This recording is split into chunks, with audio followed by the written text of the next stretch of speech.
नमस्कार मित्रों, जय माता दी। मित्रों,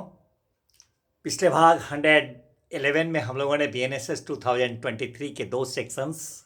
158 और 159 पर चर्चा किया था, जिसमें देखा था मजिस्ट्रेट साहब के उन शक्तियों के बारे में जिसमें वो स्थानीय अन्वेषण करने के लिए किसी व्यक्ति को सशक्त करते थे। उसका रिपोर्ट आता था, साक्ष्य के रूप में उसे पढ़ा जाता था। किसी विशेषज्ञ को समन करके उन्होंने बुलाया,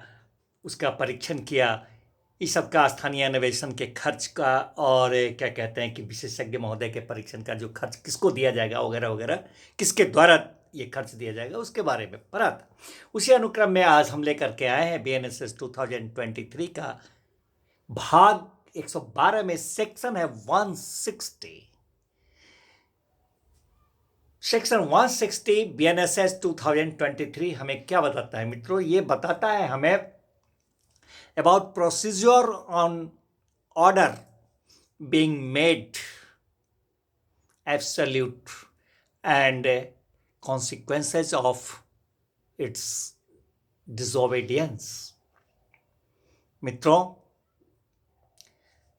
जब आदेश को अंतिम कर दिया जाता है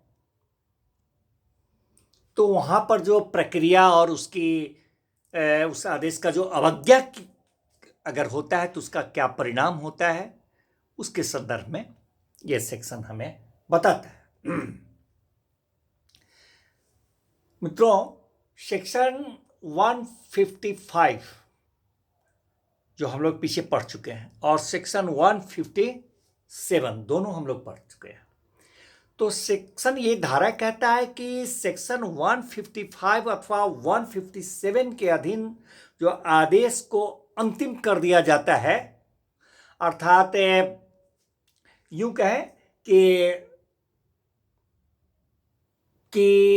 न तो वह व्यक्ति आदेशित कार्य को ही करता है, जो आदेश दिया जा चुका होता है उस कार्य को ही करता है, और न वह मजिस्ट्रेट साहब के समक्ष नियत तिथि पर हाजिर होकर के सो कॉज ही देता है। तो वहाँ पर जो आदेश हो चुका होता है उसको वो अंतिम कर देते हैं। और 157 में क्या था कि सो कॉज जब वह देता है और साक्ष्य उसका लिया जाता है और मजिस्ट्रेट साहब को समाधान नहीं होता है तो वह अपने उस पहले वाले आदेश को मूल रूप में उसको अंतिम कर देते हैं। तो ये सेक्शन कहता है कि 155 या 157 के अधीन जब ऑर्डर बीइंग मेड एब्सोल्यूट, जब ऑर्डर को अंतिम रूप दे दिया जाता है तो उस व्यक्ति को जिसने वैसा किया है, जिसके विरुद्ध वो आदेश अंतिम रूप दिया गया है, उसको सूचना मजिस्ट्रेट साहब देंगे और अपेक्षा करेंगे उससे कि उस आदेश के द्वारा जो निर्दिष्ट कार्य है, वह आदेश में जो निर्दिष्ट कार्य है उसको उस निर्दिष्ट नियत समय, उस आदेश में निर्दिष्ट समय भी होगा, अवधि होगा, के अंदर उस निर्दिष्ट कार्य को निर्दिष्ट अवधि के अंदर उसको वह क्या कहते हैं कि उसको वह पूरा करे, और साथ ही उसको ये इत्तला भी देंगे कि अगर तुम ऐसा नहीं करते हो निर्दिष्ट समय के अंदर, जो आदेश में निर्दिष्ट समय दे रहे हैं उस कार्य को नहीं करते हो, तो सेक्शन 223 सेक्शन 223 BNS भारतीय न्याय संहिता के तहत जो पेनाल्टी है, जो शास्ति है, जो दंड है,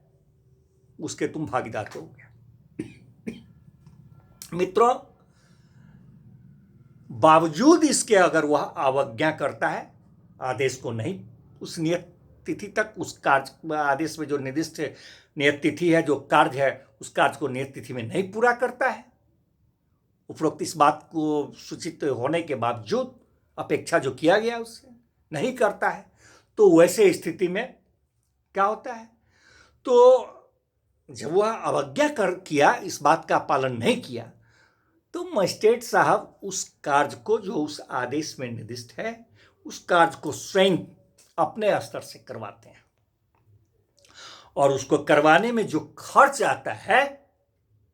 उस खर्च को वो वसूलते हैं। तो कहाँ से वसूलते हैं उस खर्च को? उस कार्य को करवाने में जो खर्च आया, व्यय आया, उसको कहाँ से वसूलते हैं, कैसे वसूल कराते? तो उस व्यक्ति का जिसने अवज्ञा किया है, उस व्यक्ति के का जो संपत्ति उनके अपने मजिस्ट्रेट साहब के स्थानीय अधिकारिता के तहत है अथवा स्थानीय अधिकारिता से बाहर भी है, दोनों स्थिति में, तो उसके उस मूवेबल प्रॉपर्टी को अपने स्थानीय अधिकारिता के अंदर या बाहर उस मूवेबल प्रॉपर्टी को सेल करवा करके वो उसको खर्च वो वसूलते हैं। वो कार्य करवाने में जो खर्च आया उसको वसूलते हैं। और खुदा न खास्ते अगर वह संपत्ति मजिस्ट्रेट साहब के स्थानीय अधिकारिता से अगर बाहर है तो ऐसी स्थिति में उस आदेश से ऐसी कुर्की और विक्रय तब प्राधिकृत होगा जब वह उस मजिस्ट्रेट द्वारा पृष्ठांकित कर दिया जाता है जिनके स्थानीय अधिकारिता के भीतर कुर्क की जाने वाली संपत्ति जो है पाई जाती है। मित्रों, इस धारा के अधीन ये धारा बताता है 160 कि इस धारा के अधीन अगर कोई सद्भाव पूर्वक इन गुड फेथ अगर कोई कार्य किया जाता है तो वह जो है तो उसके उस बात के लिए कोई बात अगर है तो सद्भाव पूर्वक अगर गुड फेथ में सद्भावना से किया जाता है तो कोई भी बात ऐसा उस बात के लिए कोई सूट मुकदमा दायर नहीं हो पाएगा। No suit shall lie